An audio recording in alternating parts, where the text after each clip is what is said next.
Donc si elles sont, je suis pas sûr qu'elles sont, donc je vais expliquer un petit peu ce scalp à l'achat. Alors, tout simplement, on était donc en tendance principalement haussière en 15 minutes depuis hier. Donc en fait, on est monté. Là, il y a eu aujourd'hui, on est allé quasiment rechercher les plus hauts. Les plus hauts, vous voyez en 4 heures, les plus hauts de la semaine précédente. On les a pas touchés, donc ça c'est un signe de faiblesse. Vendeur en plus, donc il y a les chiffres qui sont sortis à 14h30. Et donc là c'est descendu. Alors j'ai pas acheté tout de suite puisque j'avais peur qu'on parte en journée flux baissière.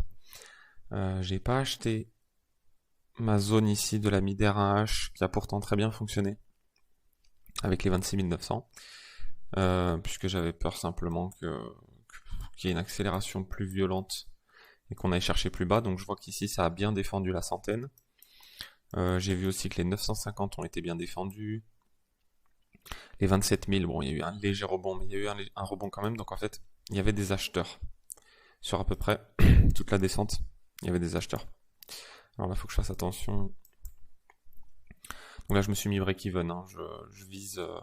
Je vise peut-être potentiellement un retour 900. S'il veut passer au-dessus des 900, ce serait sympa.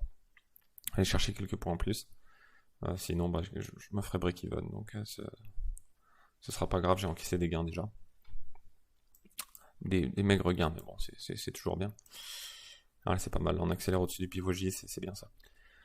Donc, en fait, pourquoi j'ai décidé de payer cette zone c'est simplement, en fait, puisqu'en 15 minutes, donc j'avais ici la zone des 850, j'avais la mid S1J 26 800 en dessous au cas où, et en fait je cherchais une réintégration du pivot journalier, puisque le pivot a été un peu travaillé. Bon, ça a été déjà réintégré ici, mais bon, je cherchais une belle réintégration. Je pensais qu'on pouvait revenir chercher le pivot J là, et surtout, en fait mon point, ça a été ce plus bas en 15 minutes.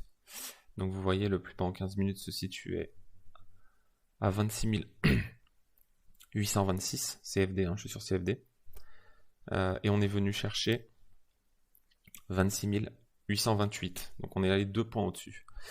Et en fait, j'ai vu donc, on s'est arrêté 2 points au-dessus, et vous voyez, je suis rentré sur cette bougie, cupla vert, donc vous pouvez vous repasser en replay. En fait, j'ai vu l'impulsion haussière comme ça, et là, je me suis dit, bon, ça c'est une tentative pour les acheteurs de conserver le plus bas qui a été fait en 15 minutes ici. Potentiellement, on peut aller viser même les 928, qui serait... puisque là il y a eu un breakout baissier en fait, donc on pourrait potentiellement réintégrer. Je pense que là je sortirai. Ouais, vous voyez, ça se passe plutôt pas mal. Bon, j'ai vraiment pas, j'y suis allé en lot un peu réduit pour celui-là, puisque simplement là j'aurais peut-être même pu sortir sur les 900, puisque là on a fait la réintégration des 900. Je pense qu'il y a énormément de chances qu'on revienne en bas. Ouais, je vais sortir. Bon, je décide de sortir. Bon, j'aurais pu sortir directement sur les 900 ou peut-être tenter les 928, mais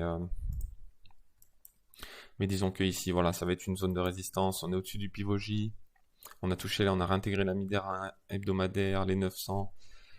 Il peut y avoir une poussée, hein. Je pense que ça peut continuer à monter. Mais c'est vrai que là, il y a quand même un risque que ça revienne dans ces eaux-là. Et...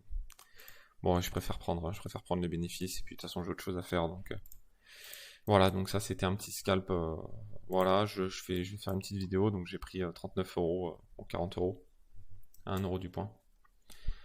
Donc voilà, j'espère que ce genre de petites vidéos et d'explications de scalp, j'essaierai d'en faire de temps en temps, et j'espère que ça vous plaira. Merci d'avoir regardé.